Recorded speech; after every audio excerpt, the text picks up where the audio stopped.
Hello students, today we are going to study the power sharing chapter of a class 10 chapter 1. ठीक है, हम इस chapter को एक डिस्क्रिप्टिव मैनर में पूरी की पूरी रिवाइज करेंगे.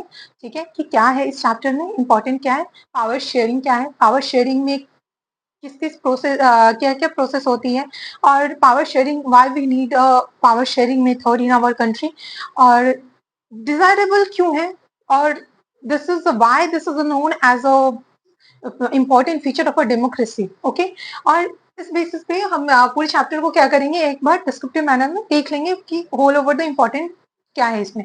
तो firstly we have to know about ये पावर शेयरिंग क्या है. पावर शेयरिंग का सिंपल सा मतलब है कि पावर को क्या करा जा रहा है, शेयर करा जा रहा है बिटवीन द डिफरेंट ऑर्गन्स और डिफरेंट पर्सन में हम बांटेंगे.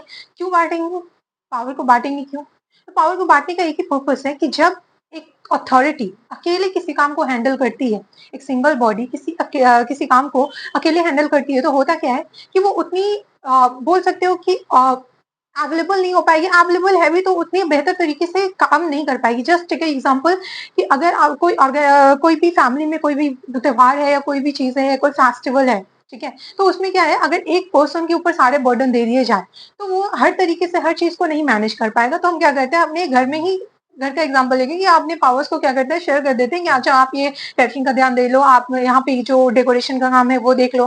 तो इस तरीके से क्या है कि पावर को हमने शेयर कर दिया, तो बर्डन क्या हो गया, कम हो गया. और जब बर्डन कम होता है तो काम क्या होता है, काम उतनी अच्छे तरीके से परफॉर्म करी जाती है.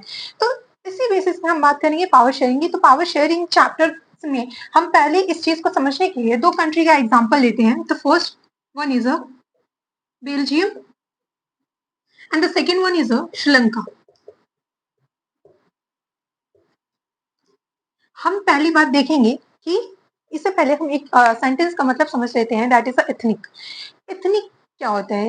Ethnic it is a combination of a group और a group of a people. वो क्या करते हैं, they possess a same culture, they possess a same tradition, okay, they possess a same languages, is called the ethnic. तो एक भी country में अगर हम बात करें विद इन एज एग्जाम्पल हम अपने इंडिया की बात करते हैं, तो इंडिया में क्या है, more than a one language बोलने वाले लोग हैं, मोर देन वन कल्चर को फॉलो करने वाले लोग हैं, मोर देन वन ट्रेडिशन को फॉलो करने वाले लोग हैं. तो ये सारे लोगों की कॉम्पोजिशन जब एक साथ मिलेगी तो that is known as ethnic composition. क्या कहलाती है, एथनिक कॉम्पोजिशन. हमने क्या कहा, group of people who follow the same culture, same tradition, same languages, they speak the same languages, is called the ethnic group. ठीक है, तो हर कंट्री में लगभग क्या होती है, more than a one group जो होती है, एथनिक ग्रुप जो है वो लाइक करते ही हैं. तो वैसे ही हम इसी बेसिस पे इन दोनों कंट्री का एग्जांपल लेंगे. तो फर्स्टली हम बात करेंगे बेल्जियम की. ठीक है, तो बेल्जियम में अगर हम बात करें तो यहाँ पे कितने लोग रहते हैं, यहाँ पे कौन कौन से लोग रहते हैं, पहले ये देख लेते हैं. तो यहाँ रहते हैं, पहले बात करेंगे डच की, फिर रहते हैं यहाँ पे French in a Flemish region. ठीक है, यहाँ पे रहते हैं आपके जर्मन्स. ठीक है, बेल्जियम में. अब हम परसेंटेज के बेसिस पे बात करेंगे ये क्या है. तो हम अगर डच की बात करें तो 59% जो है वो आपके डच है. आपकी फ्रेंच की बात करें तो 40% जो है वो डच है, सॉरी फ्रेंच है. एंड द 1% जो पॉपुलेशन है वो किसकी है, आपकी जर्मन की है. This is the situation of a Belgium. पर there is a some changes की आप बेल्जियम की स्टडी करी है. बेल्जियम में हम बात करें ये कंट्री है, पर कंट्री की क्या होती है, कैपिटल होती है. यहाँ भी कंट्री की कैपिटल है ब्रुसेल. क्या है, Brussels. Brussels is the capital of Belgium. तो यहाँ पे भी हम सेम चीजों को स्टडी करेंगे कि यहाँ पॉपुलेशन किस तरीके से अवेलेबल है. तो ब्रुसेल में क्या है, सेम सिचुएशन, डच, फ्रेंच. ठीक है, तो डच और फ्रेंच की बात करेंगे क्योंकि हम मेजर पॉपुलेशन की बात कर रहे हैं. तो डच यहाँ पे हो जाते हैं कितने, आपके फ्रेंच जो है इनकी परसेंटेज बढ़ जाती है 80%. ठीक है, और यहाँ पे अगर यहाँ पे अगर बात करें हम तो इनकी हो जाती है 20% के लगभग में आपकी पॉपुलेशन. तो that is a situation of a Brussels. Brussels क्या है, कैपिटल है डच और फ्रेंच में. अब होता क्या है, यहाँ सिचुएशन क्या क्रिएट होती है कि हमने देखा बेल्जियम में एक्स्ट्रा आपके डच जो है वो ज्यादा है, और यहाँ पे ब्रिशल में डच जो है वो कम है. ठीक है, और ब्रिशल जो है वो कैपिटल है किसका, बेल्जियम का. यहाँ पे फ्रेंच जो है वो ज्यादा पॉपुलेशन में आ जाते हैं. And as according to study अगर हम देखें अपनी बुक में, तो यहाँ पे ये कहा जाता है कि फ्रेंच जो है वो मोर डेवलप्ड है. ठीक है, और मोर पावरफुल है इन अ which region, in a Brussels. Barishal का जो रीजन है वहां पे, तो वो कोशिश करते हैं कि जो ब्रिशल है यानी कि कैपिटल जो है बेल्जियम का, वहां पे वो अपनी पावर को स्टैब्लिश करे. ठीक है, और इनका मतलब होता है कि अगर हम मेजोरिटी में है तो हम ज्यादा पावर को होल्ड करेंगे, ठीक है। तो this is the situation of a Belgium, जहां पे कॉन्फ्लिक्ट जनरेट हो रही है for the power between the Dutch and the French, ठीक है। पॉपुलेशन के बेसिस पे अगर जहाँ पे मेजोरिटी है, मेजोरिटी किसकी है, फ्रेंच की, कहाँ पे, कैपिटल में। तो आपकी यहाँ पे कोशिश करी जा रही है कि हमारे हाथ में जो पावर है वो ज्यादा होनी चाहिए as compare to the Dutch, ठीक है। तो यहाँ पे थोड़ा सा हम स्टॉप करते हैं और हम बढ़ते हैं श्रीलंका की तरफ। श्रीलंका में अगर हम बात करें तो श्रीलंका में क्या है, श्रीलंका जो है आपको अच्छे से पता है कि ये साउदर्न, हमारे इंडिया से साउदर्न साइड में आपकी लाई करती है। एंड इसकी पॉपुलेशन की बात करें तो आपकी एज कंपेयर हमारे हरियाणा स्टेट की जो ये है उस उतना छोटा ये क्या है आपकी एज अ पॉपुलेशन में छोटा ही है उससे।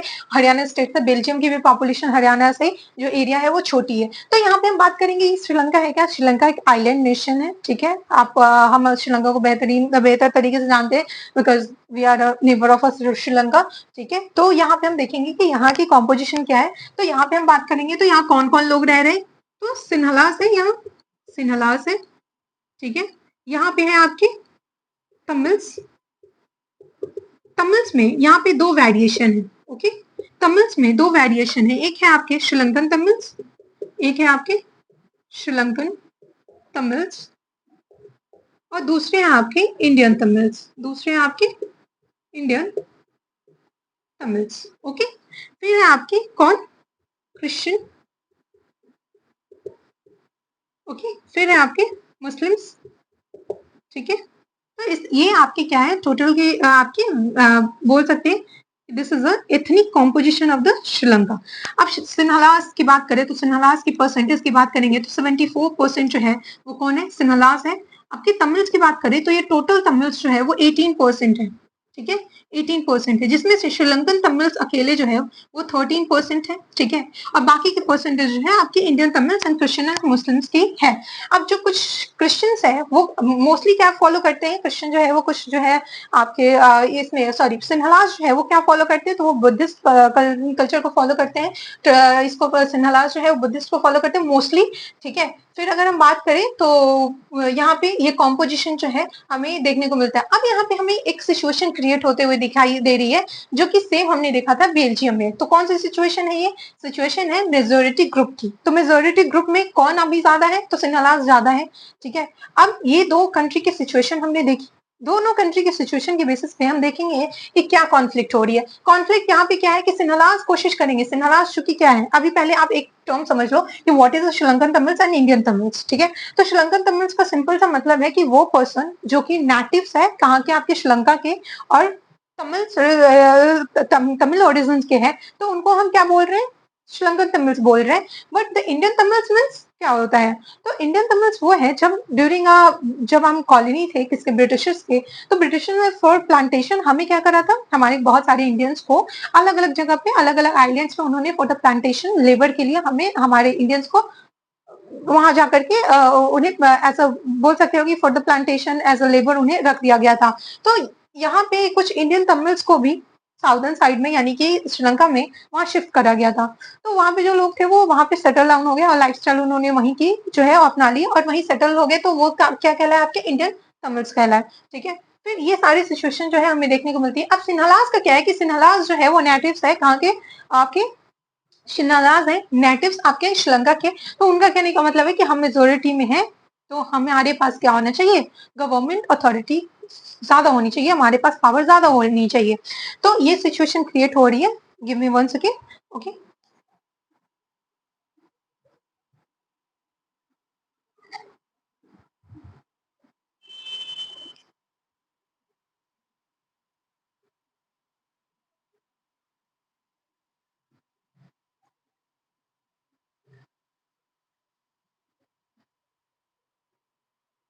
ठीक है। तो यहाँ पे अब सिचुएशन जो है हमने दो कंट्री की देखी, अब हम क्या देखेंगे कि किस तरीके से जो है वो श्रीलंका में सिचुएशन क्या हो रही है। तो श्रीलंका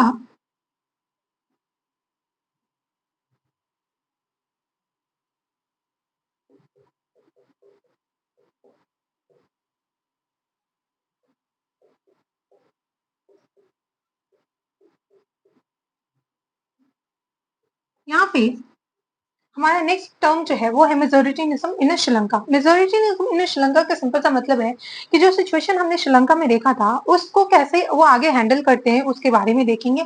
तो श्रीलंका जो है वो मेजोरिटीनिज्म ऑफ गवर्नमेंट जो है वो चूज करती है। What is a majoritarianism government? तो इट इज अ बिलीफ कि जहाँ पे मेजोरिटी ग्रुप जो है वो ज्यादा होगी वही रूल करेगी। That is a type of a majoritarianism government. क्या मैंने कहा कि जहाँ पे जो ग्रुप जो है एज अ मेजोरिटी में आएगी, पावर जो है वो उन्हीं के हैंड में बिलोंग करेगा जाएगा, तो वो क्या हो जाएगा? मेजोरिटीनिज्म गवर्नमेंट। तो यहाँ श्रीलंका क्या करती है? मेजोरिटीनिज्म गवर्नमेंट जो है वो चूज करती है। तो हम देखते हैं कि क्या क्या कॉन्सिक्वेंसेज होते हैं यहाँ पे मेजोरिटीनिज्म इन श्रीलंका को फॉलो करने का।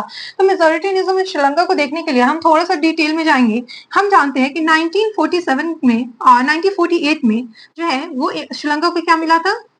इंडिपेंडेंस जो है मिला था। फिर हमने ये देखा कि 1956 में, ठीक है, 1956 में आपको क्या हुआ कि यहाँ पे एक एक्ट पास किया गया and according to this act the Sinhalese became official language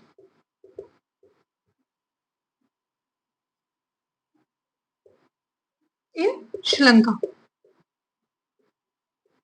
ठीक है, ये हुआ।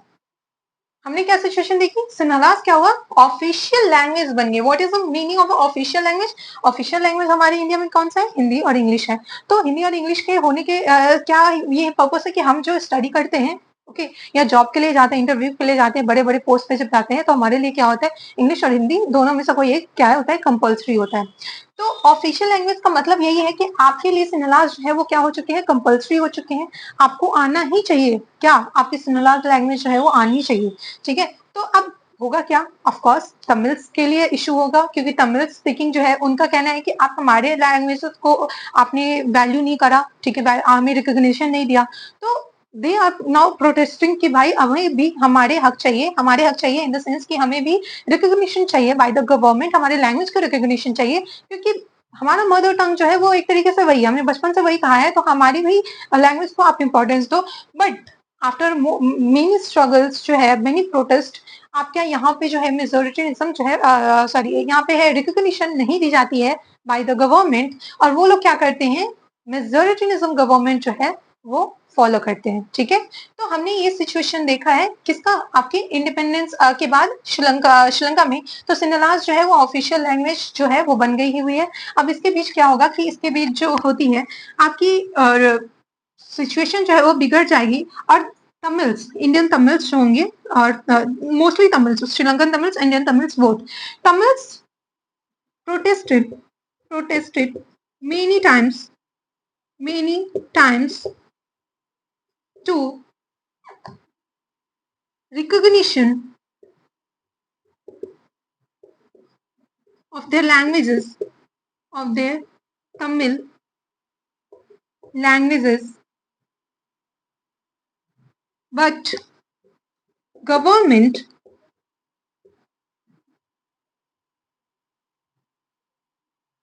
suppress their movement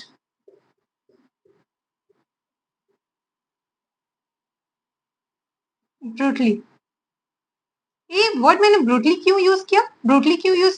बिकॉज आप अभी देखोगे कि ये किस तरीके से जो है यहाँ पे प्रोटेस्ट को बुरे तरीके से इन द सेंस यहाँ पे हार्म होगा, आपके ह्यूमन लाइफ की हार्मनेस होगी, मतलब लोग मरेंगे, प्रॉपर्टी लॉस होगी, लोगों को अपनी लाइवलीहुड में बहुत सारे चेंजेस देखने को मिलेगा, उन्हें अपनी जमीन जो है वो भगा दिया जाएगा। ठीक है, मतलब यहाँ से लोग जो है उनको ये कहा जाएगा कि अगर आप सिन्हालास नहीं बोल सकते हो, उसे नहीं एक्सेप्ट कर सकते हो, तो आप एक काम करो, आप ये धरती छोड़ करके चले जाओ या अपनी कंट्री छोड़ करके चले जाओ। मोस्टली कंट्री छोड़ करके आप अनदर कंट्री में चले जाओ, आपको जहाँ लग रहा है जाना चाहिए।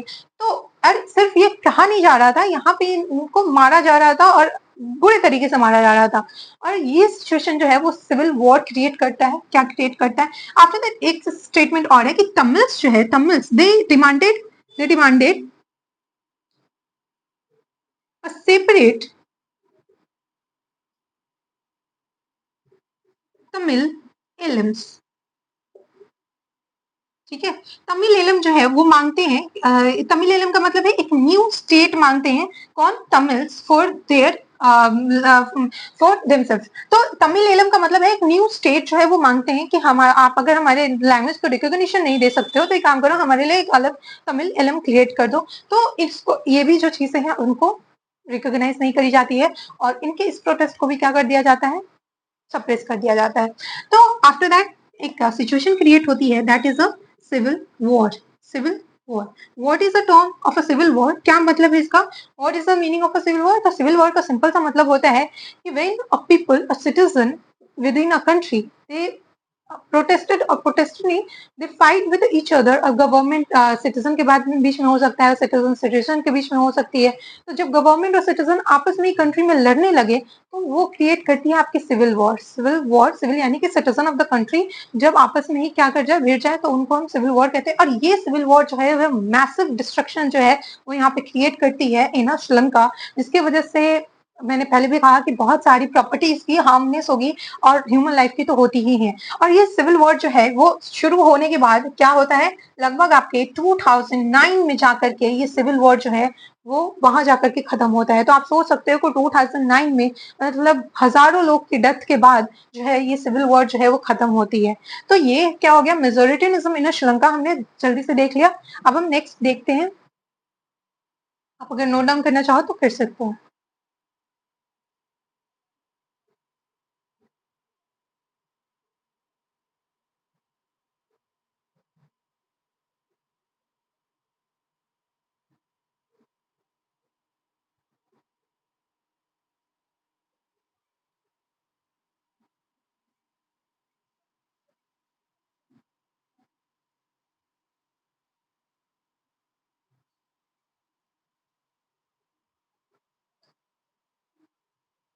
नेक्स्ट हमारा पॉइंट है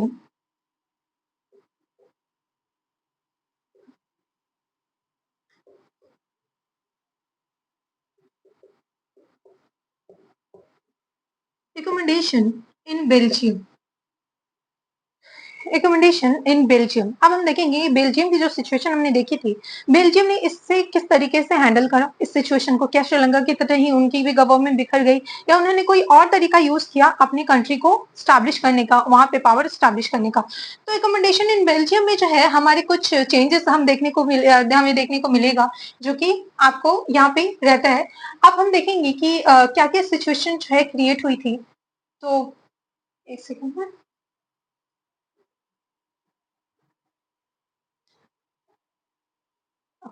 सॉरी फॉर डिस्टर्बेंस। तो हमने ये बात करी कि हम बात करें accommodation in Belgium. Accommodation in Belgium में होता क्या है कि कॉन्स्टिट्यूशन जो बेल्जियम की बनती है उस कॉन्स्टिट्यूशन में है मोर देन 4 टाइम्स जो है वो चेंजमेंट करा जाता है। और ये चेंज क्यों होता है, टू पावर स्टैब्लिशमेंट, ठीक है, ताकि कॉन्फ्लिक्ट जनरेट ना हो और as according to the citizen need हम जो है वो गवर्नमेंट को स्टैब्लिश कर सके, इसके लिए होता है। तो फर्स्ट पॉइंट हम ये देखते हैं कि between the 1970 to 1993 constitution amended 4 times to reduce the conflict and reduce the conflict and Belgium, ठीक है। हम क्या कर रहे हैं, कॉन्फ्लिक्ट को रिड्यूस करने के लिए हमने 4 टाइम्स, मतलब उन्होंने 4 टाइम्स जो है वो कॉन्स्टिट्यूशन को अमेंड करा। कॉन्स्टिट्यूशन अमेंडमेंट का मतलब तो पता होगा, कॉन्स्टिट्यूशन का अमेंड का मतलब ये होता है कि कॉन्स्टिट्यूशन को चेंज करना, यानी कि कुछ एडिशन करना, कुछ सब्सट्रैक्शन करना। अगर कोई गलत चीजें है हमारे कॉन्स्टिट्यूशन में जो नहीं होनी चाहिए तो उसे हटा सकते हैं या कुछ एड ऑन कर सकते हैं। तो ये इन्होंने करा। तो क्या चेंजमेंट करा, क्या क्या चीजें, ये रूल्स इन्होंने देखी। तो हम देखेंगे अब रूल्स के बारे में कि क्या क्या यहाँ पे चेंज लगाया गया जो इस अकोमोडेशन में हैपन हुआ। तो कॉन्स्टिट्यूशन में सबसे पहली बात की constitution prescribe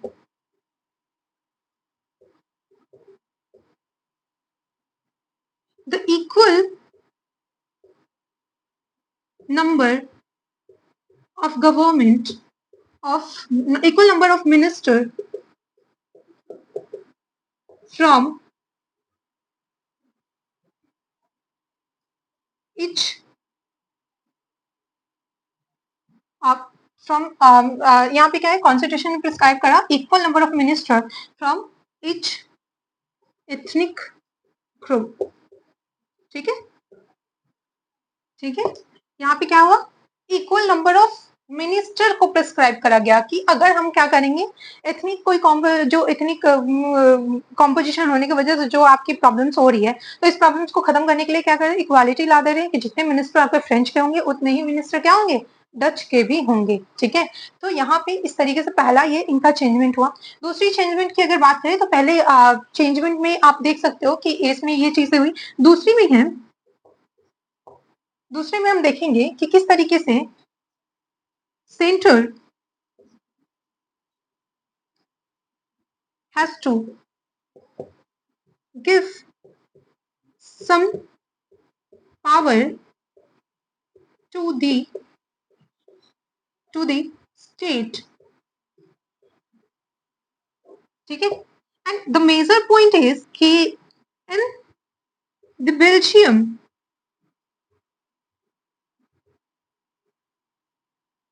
state are not subordinate to the central government। Okay, यहाँ पे क्या बोला जा रहा है कि central has to give some power to the state and in the Belgium state are not subordinate to the central government. In Belgium state are not subordinate, मतलब कि स्टेट जो है वो सबऑर्डिनेट नहीं है किसका, बेल्जियम यानी कि सॉरी यानी कि सेंट्रल का। तो सेंट्रल का सबऑर्डिनेट नहीं है, मतलब इसके लिए हम अपनी कंट्री का एग्जांपल लेते हैं। As example in India, India में क्या है कि हमारे जो आपके शेड्यूल्स है, शेड्यूल्स में आपके जो शेड्यूल 8 है उसमें हमारे क्या है, लिस्ट प्रोवाइड करे गए हैं for the state, central list, state list, concurrent list, residuary list. ये मैं क्यों बता रही हूँ, क्योंकि इस लिस्ट में क्या करा गया है, पावर्स को डिवाइड करा गया है। सेंट्रल का अपना पावर है, अपने लिस्ट है, स्टेट के अपने लिस्ट है, यानी कि state have their on power. ऐसा नहीं है कि गवर्नमेंट जो बोलेगा, जब मन करेगा जो रूल होगा वो इम्पोज कर देगा आपके स्टेट पे, नहीं। States, Indian states are also not subordinate to the central government। तो इसका सिंपल सा मतलब है कि स्टेट का भी के पास भी कुछ क्या है, पावर्स है जो कि वो क्या कर सकता है, परफॉर्म कर सकता है। तो यहाँ पे भी सेम सिचुएशन आपको देखने को मिलती है। ठीक है, तो हमने दो यहाँ पे पॉइंट्स पढ़े। ठीक है, अब हम नेक्स्ट की तरफ बढ़ेंगे, आप नोट डाउन कर सकते हो, कर लो।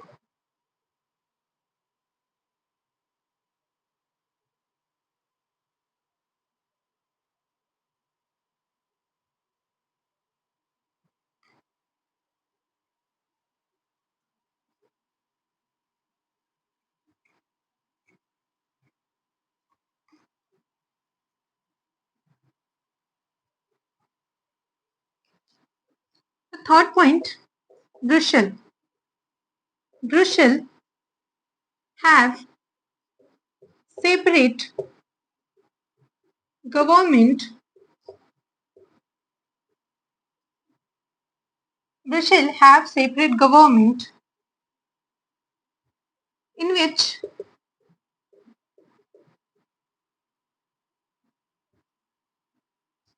the seat allotment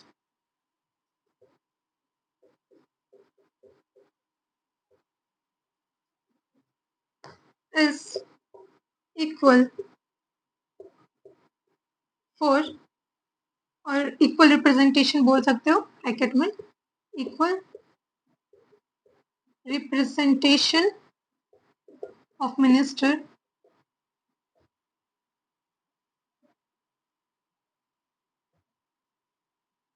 equal for, seat allocation is equal for French and Dutch people। ठीक है, फोर्थ में हम देखेंगे, फोर्थ में क्या पॉइंट है, अभी हमने क्या कहा, ब्रुसेल के पास सेपरेट गवर्नमेंट होगा, ऑफ कोर्स सेंट्रल गवर्नमेंट में स्पेशल अपना अलग गवर्नमेंट होता है, उसमें इक्वल रिप्रेजेंटेशन होगा किसका, आपके डच और फ्रेंच स्पीकिंग। ठीक है, लास्ट की बात करें कि there is a separate, separate नहीं बोल सकते, another government known as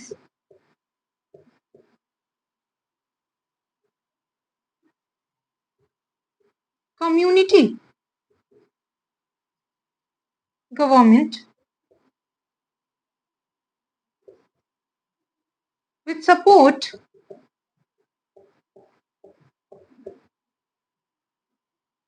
or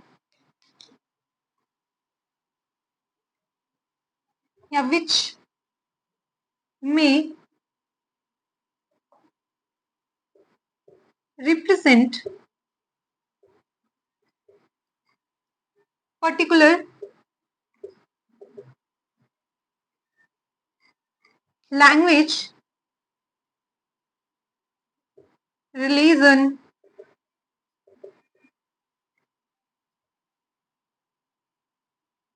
ठीक है, मतलब या तो किसी पर्टिकुलर लैंग्वेज को या किसी पर्टिकुलर रिलीजन को जो शो करता है उसको हम कौन सा गवर्नमेंट बोलते हैं। यहाँ पे एक अदर गवर्नमेंट जो है वो बेल्जियम में यूज करा गया, that is a community government, ठीक है। तो यहाँ पे हमने ये चीजें देखी, तो एकोमोडेशन ऑफ बेल्जियम हमने देखा और फिर हमने देखा क्या, मेजोरिटीनिज्म इन श्रीलंका। तो दो सिचुएशन हमने देखी। इस सिचुएशन को पहले हम लोग समझ लेते हैं कि इस सिचुएशन से हुआ क्या कि बेल्जियम में हमने देखा कि बहुत बेहतरीन तरीके से उन्होंने अमेंडमेंट करके अपने पावर को शेयर करके, the exactly term is a power sharing between the different organs of the government, जिसकी वजह से हुआ क्या, कॉन्फ्लिक्ट रिड्यूस हुए और गवर्नेंस का पावर जो है वो इंक्रीज हुआ। और यहाँ पे बोल सकते हो कि अथॉरिटी जो है वो बेहतर तरीके से क्या कर सकती है, गवर्न कर सकती है, सिटीजन्स के नीड्स को क्या कर सकती है, पूरा कर सकती है। वो हमने देखा बेल्जियम में। पर वही सिचुएशन जो थी श्रीलंका की, उन्होंने फॉलो किया मेजोरिटीनिज्म गवर्नमेंट, जिसकी वजह से क्या हुआ, वहां पे बहुत सारे कॉन्फ्लिक्ट जनरेट हुए, बहुत बुरी सिचुएशन हो गई थी। तो ये हमने देखा किस चीज में, आपकी एकोमोडेशन इन बेल्जियम में। नाउ द नेक्स्ट टॉपिक जो है वो हम ये समझते हैं कि why we more prefer the power sharing और why power sharing is desirable mostly। तो इसके लिए हम दो पॉइंट्स समझ लेते हैं, आप इसको नोट डाउन करते जाना।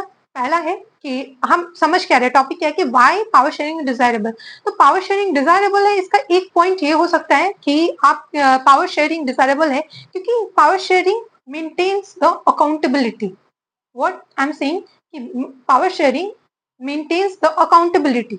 अकाउंटेबिलिटी का क्या मतलब है कि सिंपल सा मतलब है कि गवर्नमेंट जब रूल करेगी और पावर को शेयर करके रूल करेगी तो अकाउंटेबल होगी, मोर अकाउंटेबल होगी। यानी कि सिटीजन के ऊपर जैसे सेंट्रल गवर्नमेंट प्रधानमंत्री है, फिर आपके प्राइम मिनिस्टर है, वो क्या करेंगे, अकेले वो सब कुछ नहीं देख सकते। उन्होंने क्या करा, स्टेट वाइज जो है उन्होंने पावर्स को शेयर कर रखा है। तो स्टेट वाइज जो प्रॉब्लम होगी वो स्टेट के लोग वहां जाकर के हैंडल, मतलब वहां जाकर के बोलेंगे तो उसको एक क्या करा जाएगा, सॉल्व करा जाएगा। तो क्या बढ़ रहा है यहाँ पे, हो क्या रहा है, तो जो भी उनका ध्यान है, उनका जो पर्पस है सर्विंग का, वो ज्यादा क्लियरली जो होगा वो सर्व होगा। दूसरा क्या है, it is the important part of the democracy. Power sharing is the important part of the democracy, क्योंकि हम पावर शेयरिंग में जैसे ही आते हैं तो पावर को डिवाइड होता है। और डेमोक्रेसी का फीचर जो है, उसके मोस्ट इंपॉर्टेंट फीचर में पावर शेयरिंग आती है कि जब हमारी डेमोक्रेसी कैसे होगा, the rule of a people. Power democracy का मतलब ही क्या होता है, the rule of a people, when people chooses the representative through the universal adult franchises, that is the establishment of the democracy। तो यहाँ पे हो क्या रहा है कि यहाँ पे सर अब एक बार तो चूज कर लिया हमने, किसने, गवर्नमेंट को। तो अब वो गवर्नमेंट कैसे हमें रिप्रेजेंट कर रही है और कैसे हमारे चीजों के लिए अकाउंटेबल है, नहीं है। तो अकाउंटेबल, मोर अकाउंटेबल तो तभी होगी जब गवर्नमेंट की पावर क्या होगी, अलग अलग बेसिस पे बटी होगी और वो ज्यादा ध्यान देंगे और ज्यादा अकाउंटेबिलिटी मेंटेन करेंगे। तो that is why power sharing is a desirable. दो पॉइंट्स हमने बोला और इसमें ये चीजें जो है वो होगी। अब हम देखेंगे different levels of the power sharing. क्या देखेंगे, different levels of the power sharing, ठीक है। तो इसको अगर आप नोट डाउन करना चाहो तो कर सकते हो।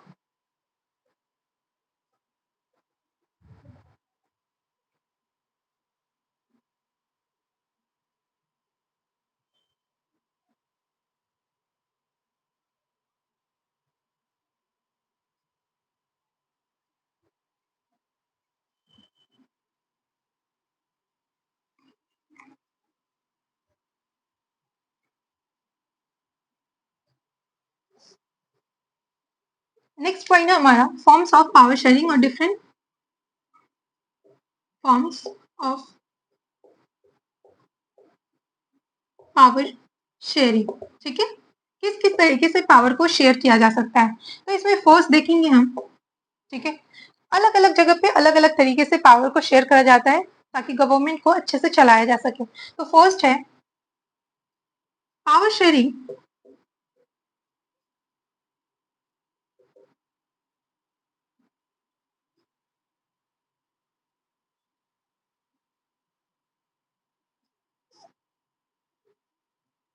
वहां पे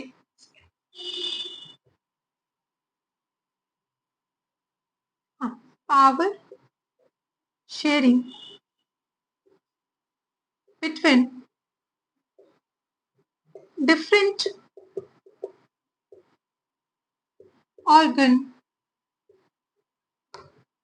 of the government. It is also known as vertical power sharing. India में इसके लिए एग्जांपल इसको वर्टिकल पावर शेयरिंग कहते हैं। This is the most important thing. ठीक है, वर्टिकल पावर शेयरिंग कह रहे हैं different organs of the body में। वर्टिकल लाइन का पता है आपको, this is a vertical line. हमने बात करी कि different organs of the government में ये जो है वो बटी हुई है। अब इस लाइन पे एक चीज बताओ, इस लाइन पे अगर मैंने आपको यहाँ बिठाया या यहाँ बिठाया, आपको क्या देखने को मिलेगा कि अगर मैंने आपको आपके फ्रेंड्स के साथ एक ही बेंच पे अगर मैंने आपको बिठाया, तो इसका क्या मतलब क्या है, यहाँ पे डिसइक्वालिटी दिख रही है क्या? यहाँ पे आपको कहीं से भी ऐसा दिख रहा है कि मैंने आप लोगों के बीच में डिस्क्रिमिनेशन किया? नहीं, क्योंकि आपने सेम पोजीशन पे आप बैठे हुए हो, तो बिल्कुल नहीं। और सेम पोजीशन पे जब बैठते हो इसका मतलब सेम पावर है आपके पास। तो यहाँ भी पावर शेयरिंग में क्या है, वर्टिकल पावर शेयरिंग है। वर्टिकल पावर शेयरिंग में हमारे यहाँ क्या एग्जाम्पल है, आप याद कर सकते हो क्या है? तो हम देखते हैं कि यहाँ पे पहला आ जाएगा आपका कौन, एग्जीक्यूटिव। दूसरा है लेजिस्लेचर। तीसरा है जुडिशियरी। ये जो है वो तीन ऑर्गन्स है आपके गवर्नमेंट के जो क्या करते हैं, सेम पोजीशन करते हैं। इनकी क्या है, पावर्स अलग अलग है, और ये vertical types of power sharing पे आते हैं। यानी कि ये जो है वो सेम पोजीशन लाइक करते हैं। लेजिस्लेचर का अपना है और जुडिशरी का इतना है। आपको इतना तो पता होगा एग्जीक्यूटिव, लेजिस्लेचर और जुडिशरी कौन है, मैं शॉर्ट में बता देती हूँ।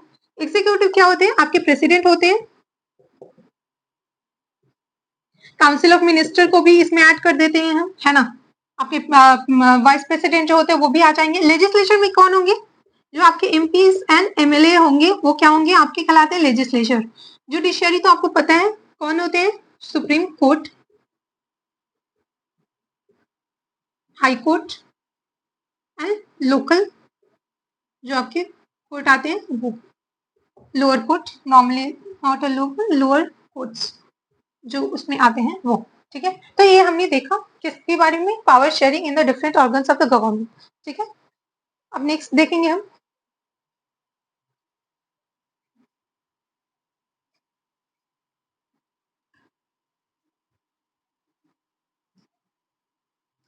फॉर्म्स ऑफ पावर शेयरिंग के ही पार्ट से ये। ठीक है, दूसरा देखेंगे power sharing in different levels of government. ठीक है, it is also known as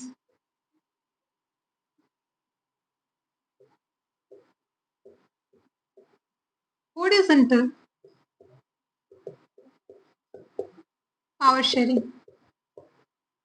ठीक है, नाम से ही क्या पता चल रहा है, होरिजेंटल।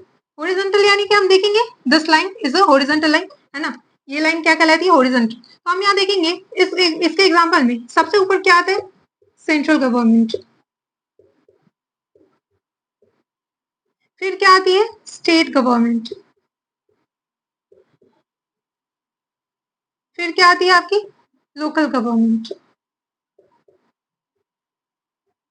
ठीक है, तो ये हो गए आपके power sharing on the different levels of the government. हम देखेंगे सेंट्रल गवर्नमेंट के पास ज्यादा पावर होती है, स्टेट गवर्नमेंट के पास लेस देन सेंट्रल गवर्नमेंट की पावर होती है, एंड लोकल गवर्नमेंट के पास less than central government and state government से पावर होती है आपके पास लोकल गवर्नमेंट। क्या ये लोकल गवर्नमेंट स्टार्टिंग से था हमारे कॉन्स्टिट्यूशन में? बिल्कुल नहीं। तो कब था, कब ऐड हुआ ये? तो इसको आप शॉर्ट में आप एग्जाम्पल में आपसे पूछा जा सकता है, ठीक है, 1 मार्क्स के क्वेश्चन में। तो this is add in the 73rd। आपको ये तो पता है लोकल गवर्नमेंट क्या है? लोकल गवर्नमेंट मीन्स होता है पंचायती राज और म्युनिसिपैलिटी, म्युनिसिपैलिटी बोल सकते हो। अब क्या है, ये ऐड कब हुआ था हम ये बता रहे हैं। तो ऐड में हम देखेंगे कि 73rd एंड 74th, ये जो होता है 73rd अमेंडमेंट एक्ट है और ये जो है 74th अमेंडमेंट एक्ट, ठीक है। 74th अमेंडमेंट एक्ट 1992 में जो है ये ऐड होता है इन द इंडियन कॉन्स्टिट्यूशन, ठीक है, कोई डाउट नहीं। यहाँ पे है क्या, हमने क्या कहा, लोकल गवर्नमेंट जो है वो तब नहीं था जब हमारी कंट्री जो है वो इंडिपेंडेंट हुई, जब हमारा कॉन्स्टिट्यूशन फॉर्मेशन हुआ था तब हमारे पास कोई आपकी लोकल गवर्नमेंट जो थी वो नहीं थी। तो कब आई है, 73rd और 74th अमेंडमेंट एक्ट 1992 में हमने इसे जोड़ा था। पंचायती राज जो 73rd है और 73rd एंड 74th कौन सा है, म्युनिसिपैलिटीज जो ऐड होती है, ठीक है। पंचायती राज किसके लिए होती है, रूरल एरिया के लिए, और म्युनिसिपैलिटी जो है वो किसके लिए होती है, इन अर्बन एरियाज, ठीक है। तो ये हो गया। और म्युनिसिपैलिटी में जो है वो हेड कौन होता है आपका, मेयर होते हैं, ठीक है। ऑब्जेक्टिव क्वेश्चन जो है यहाँ से आते हैं, तो आप ये ध्यान रखो। तो ये हो गया, ठीक है। नेक्स्ट जो है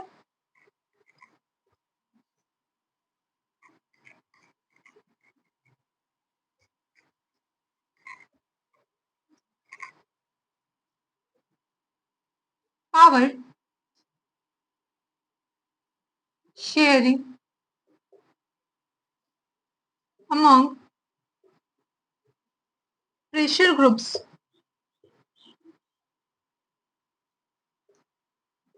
अच्छा ये बताइए प्रेशर ग्रुप्स कौन होते हैं, प्रेशर ग्रुप का इंपॉर्टेंस क्या होता है, क्योंकि हमें जानना ये बहुत ज्यादा जरूरी है।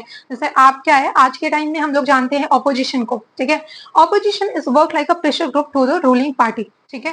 तो प्रेशर ग्रुप का मतलब क्या है कि प्रेशर ग्रुप वो होते हैं जो रूलिंग पार्टी जब रूल करती है तो उसके ऊपर हमेशा प्रेशर क्रिएट करके रखना इस चीज का कि आप जो है वो कुछ गलत नहीं कर सकते हो, गवर्नमेंट आप लोगों के साथ, सिटीजन के साथ कुछ ऐसे रूल्स इम्पोज नहीं कर सकते हैं जो आपकी मन मर्जी को दिखाए। तो उस चीज को रोकने के लिए सबसे ज्यादा इंपॉर्टेंट रोल जो है वो प्ले करा जाता है किसके द्वारा, प्रेशर ग्रुप के द्वारा। तो ये भी एक पावर शेयरिंग का ही क्या है, टाइप है। जब हम रूलिंग पार्टी को हमें पावर दे देते हैं तो ऐसा नहीं है ना कि दे आर द ग्रेट खलीफा, एकदम महान हो गए कि हमें जो मन करेगा हम वो करेंगे, बिल्कुल नहीं। यहाँ पे थोड़ा तो कंट्रोल करना पड़ेगा ना, और कंट्रोल करने के लिए वो क्रिएट करा जाता है हमारे कॉन्स्टिट्यूशन के अकॉर्डिंग प्रेशर ग्रुप्स को। प्रेशर ग्रुप्स जो है वो क्या करते हैं, मेंटेन करते हैं इस बैलेंस को कि कहीं जो है वो रूलिंग पार्टी जो है वो अपनी मनमर्जी ना करे, ठीक है। तो आपकी अपोजिशन, आपको पता होना चाहिए एक चीज और कि अपोजिशन पार्टी जो है वो आपकी इम्पोर्टेंट होती है। अपोजिशन पार्टी का मतलब हर हर जो भी, जैसे लाइक हम देखते हैं कि कांग्रेस है, केजरीवाल है एंड ऑल, जो भी है, हर कोई अपोजिशन पार्टी के नाम से जरूर जाना जाता है, but there is a need some kind of vote, some amount of vote जो कि आपके ऑपोजिशन पार्टी को हेल्प करने के लिए चाहिए होता है। तो हर कोई ऑपोजिशन पार्टी में काउंट जरूर होता है, पर रियल पावर उन्हें नहीं मिल पाता है जब तक वो अमाउंट ऑफ क्या है, वो वोट जो है, वो सीट्स जो है वो उन्हें नहीं मिलती है, तब तक वो ऑपोजिशन का रोल प्ले नहीं कर सकते, पावर वो होल्ड नहीं कर सकते हैं, ठीक है। तो ये चीज हो गई। हम फोर्थ में आते हैं। फोर्थ में क्या है, फोर्थ में हम देखते हैं कि हमने जस्ट अभी देखा है there are another kind of government जिसको हम कम्युनिटी गवर्नमेंट कहते हैं, ठीक है। कम्युनिटी गवर्नमेंट ये क्या करता है, किसी पर्टिकुलर रिलीजन को, किसी पर्टिकुलर लैंग्वेज को, किसी पर्टिकुलर कल्चर को, ठीक है। इनका मतलब मोटो जो होता है वो किसी पर्टिकुलर चीज को लेकर के होते हैं। इनकी ग्रुपिंग अगर मान के चलो कि कम्युनिटी गवर्नमेंट है तो वो किसी पर्टिकुलर रिलीजन से बोलने वाले लोगों की ग्रुप होगी, किसी पर्टिकुलर रिलीजन को फॉलो करने वाली ग्रुप होगी। तो इस तरीके से जो होती है कम्युनिटी गवर्नमेंट है वो भी पावर शेयरिंग के एक मेथड्स में आती है, जो कि अपने गवर्नमेंट को एस्टैब्लिश करने के बाद वो जो है वो अपनी बात को रखती है, अपनी कम्युनिटी की बात को रखती है गवर्नमेंट के सामने, ठीक है। तो ये भी हमारे टाइप्स ऑफ पावर शेयरिंग में जो है वो है। तो this is our full chapter of power sharing. इसको हमने शॉर्ट में देखा। आपको अगर जो भी चीजें हैं अगर नहीं समझ में आई हो तो आप कमेंट कर सकते हो, ठीक है। उससे मैं कमेंट मैसेज आपको समझा दूंगी वहां पे कमेंट सेक्शन में, या फिर मैं न्यू वीडियोस जो है क्रिएट करके आपको आपकी प्रॉब्लम्स को समझा सकती हूँ, ठीक है। और इम्पोर्टेंट क्वेश्चन की अगर बात करें तो सारे हमने डील करे हैं, इसमें क्या क्या इंपॉर्टेंट क्वेश्चन हो सकते हैं। तो पहला, power, why we need a power sharing, ठीक है। दूसरा है, what do you understand by the horizontal government, ठीक है, वर्टिकल गवर्नमेंट। या फिर 5 मार्क्स में ऐसा आ सकता है कि describe the different forms of a power sharing, describe the different forms of a power sharing. ये 5 मार्क्स के क्वेश्चन होंगे आपके, ठीक है। तो इस तरीके से क्वेश्चन है। And what are the situation of the Sri Lanka after the after the forming of the majoritarianism in Sri Lanka. तो इस तरीके की जो आपकी क्वेश्चंस है वो इस चैप्टर से आपके बनेंगे। और मोस्टली जो है वो बहुत इजी है ये चैप्टर, थोड़ा सा डेटा याद कर लो, आपको पूरा का पूरा रिवाइज हो जाएगा, ठीक है। So thank you very much.